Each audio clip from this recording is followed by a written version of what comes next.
they're going to come up with every excuse not to raise the minimum wage. Whether it's the Senate parliamentarian or the Republicans have control of Congress, Bernie Sanders is selling you a bill of lies in a make-believe world where we have endless things we want and we have unlimited resources. If I may, in all due respect to my friends in the media, we might want to concentrate on what President Biden has accomplished, which is probably the strongest record for working families in the modern history of this country. And then we might want to talk about why people should vote for him and why, in my view, if he runs, he is going to be reelected. He has an agenda, we don't talk about it in the media much, that speaks to the needs of working families who have been ignored for decades. So when I go out and I tell people that President Biden wants to expand Social Security by asking the wealthy to start paying their fair share of taxes so we can increase benefits by $2,400 a year, people say, that's great.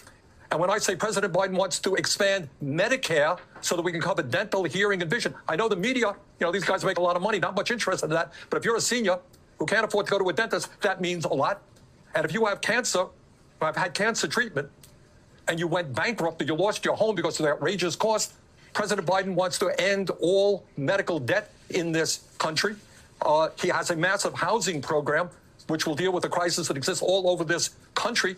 He understands that in the midst of massive income and wealth inequality, maybe it's time for the billionaire class to start paying their fair share of taxes. Okay, Bernie, that's completely delusional. And I'll tell you why. The president's job is to sell an agenda, being able to be coherent and say to the American people, this is what I'm going to do for you. Joe Biden has been campaigning and we've had gaffe after gaffe, and he's unable to actually sell this message that you're currently selling. Not to mention, I think it's bullshit whenever people are just saying, we're just going to tax the rich. It's going to be great. They're not just going to have accountants who would just hide money overseas and get a bunch of legal advice on how to avoid taxes. So whenever someone sells you this idea, hey, we're going to tax the rich, we're really going to go after them, I got a bridge to sell you. When you actually cut taxes, the Lofner curve, compliance goes up. So if you actually cut taxes, it brings more revenue into the government because people are like, hey, the taxes aren't that high. It costs me a lot of money to actually hide this money overseas to begin with. I'll just bring it back and repatriate it to the government. These ideas that people say, let's just tax the rich, aren't telling you the truth because the rich would just avoid the taxes anyways. Guess who's going to pay more in taxes? You are. The person watching this video is going to pay more in taxes. And also, if you're going to tax me as a rational actor in the economy, I'm just going to pass that tax on to my customers. I'm not going to pay the tax. Now, I would actually be for that if we actually got real services from it. But anytime someone's primary message is, we're just going to tax the rich, they're selling you a lie. Senator, good morning. I want to ask you about the minimum wage specifically, which as it sits right now is just at the poverty line for an individual. Not good enough, but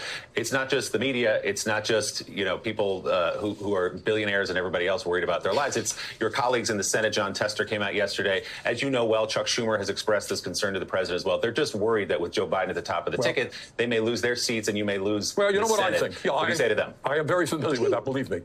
All right, I think maybe if the Democrats in the Senate spent less time criticizing Biden and more time bringing up legislation, raise the issue of the minimum wage, $7.25 an hour. I tried 2 years ago to raise it to $15 an hour. It should be higher than that. Bring that bill to the floor. See how many Republicans vote for a 17-hour minimum wage, which the American people want. President Biden has reached out to the unions, but they need help in terms of countering corporate influence in union elections. So we need to pass the PRO Act so that workers can form unions.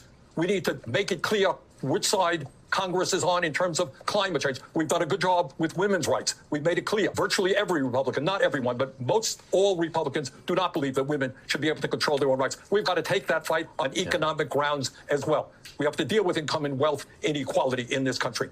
We got to address the reality that 60% of our people are living paycheck to paycheck. We have to understand that housing is unaffordable throughout this country. Biden has an aggressive agenda to deal with it. Trump has nothing to say on those issues. Let's get around Biden's agenda. We're going to win this election. Okay, number one, you had an opportunity to pass a $15 minimum wage, and they were blocked because of the Senate parliamentarian. Do you think that would stop the Republicans from getting their agenda through? No, because the Democrats don't actually believe in raising the minimum wage. And I'm not going to go on about economics and how you set wage floors for everybody and how people just get their hours cut or lose their jobs. For Bernie to come out here and carry water for Joe Biden when he's aware of all these backroom deals that were made back in 2016 and 2020, this person stabbed you in the back and you continue to support them. I just don't get it. But it's a compelling message. I'll give that to them. But the problem is Joe Biden can't sell that message. He's deteriorating. It's obvious. If you are watching this program and you're a worker in America, one of millions who are making $10-12 an hour, if the Republicans win, if Trump wins, there will be no effort to raise the minimum wage to a living wage, zero.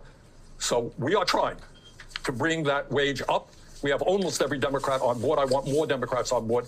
But we have no Republicans on board to raise the minimum wage in this country to a living wage. Just so you know, if Joe Biden somehow wins this election, they're going to come up with every excuse not to raise the minimum wage, whether it's the Senate parliamentarian or the Republicans have control of Congress. Bernie Sanders is selling you a bill of lies in a make-believe world where we have endless things we want and we have unlimited resources. In this, we have, in my view, a broken, dysfunctional healthcare system, which is designed to benefit the drug companies and the insurance companies. And by the way, President Biden has done more to take on the pharmaceutical industry, which is an enormously powerful institution in America, and start lowering prescription drug costs than any president in American history. But we also have a situation right now. Somebody has cancer.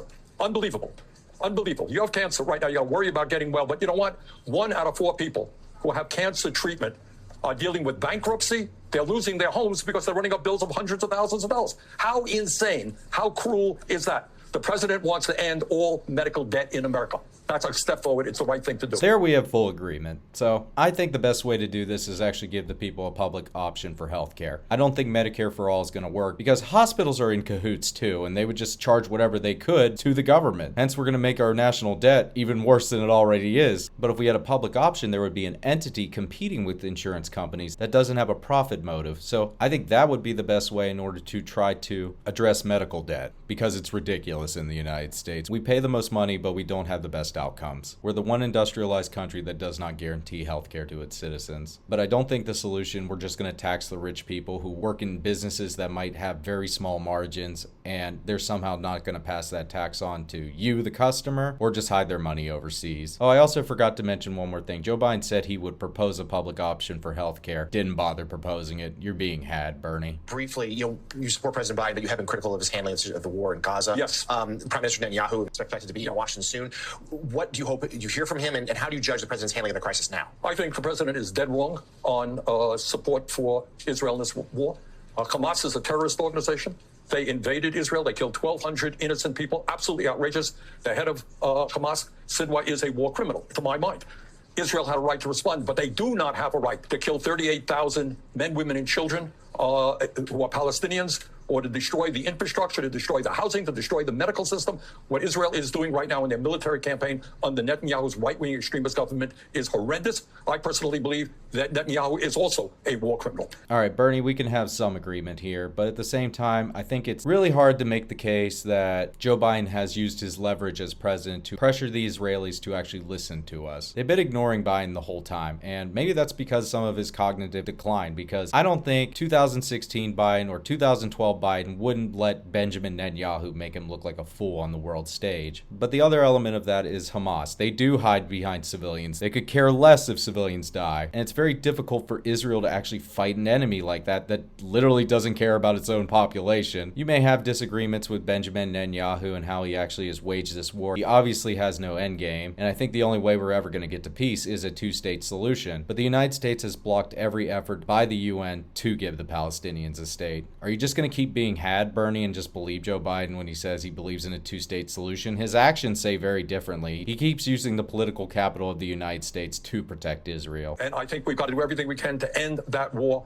and to provide immediate humanitarian relief to the women and children and the people in Gaza right now. It is a horrific humanitarian disaster. So I will not be going to listen to Mr. Netanyahu. I think he's a war criminal. I think he never should have been invited. And I think it's a real problem for the Biden administration. But above and beyond that, Trump will be worse even on that issue. The Democratic infrastructure has no interest implementing any of these policies of Bernie Sanders. And thank God, because I think a lot of this is just wish casting. We can just magically tax the rich and everything will be great. The world's a little more complicated than that. And Bernie Sanders at this point has no credibility with me.